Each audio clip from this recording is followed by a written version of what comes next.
Kmart in America as a big retailer said no to enough things that allowed Walmart to pass it.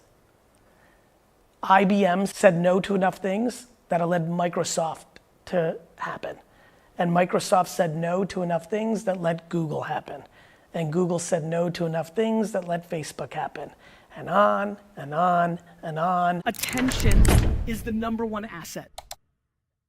What does patience mean to you in a business context? When I think about patience, it makes me smile because it's probably the favorite thing that I talk about to me nowadays because it drives people crazy, especially people that are ambitious and on fire, and they associate so much with me because I'm plenty ambitious and plenty on fire. And when I throw out patience, they're like, wait a minute, you're going off cue. Like, this doesn't sound like you, Gary. And I'm like, that's because you don't realize that there's a different word in the dictionary for patience and complacency. Patience is not complacency. Patience is probably one of the most important ingredients in building something meaningful.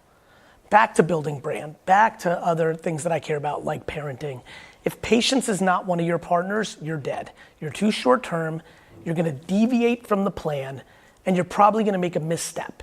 And more importantly, what really drives me crazy about patience is that most people don't have it, usually for very poor reasons, right? They need to make their bonus in sales this year so they can buy a new boat. They don't want to do this because they need it now. They want to build a very big business right now to buy things to impress people that they don't even like. When patience is not at the table, it is almost always associated with a trait that creates a vulnerability in building something meaningful. And so I'm incredibly into patience. I think it has been foundational in my happiness, both as a human and as an entrepreneur.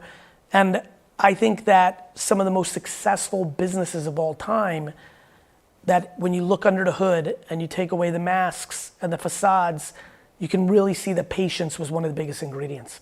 How can I know if my patience is paying off and I'm moving towards my long-term goals? You know, I always hear people say, well, okay, Gary, I'm into patience, I'm building something meaningful in brand. Like, how do I know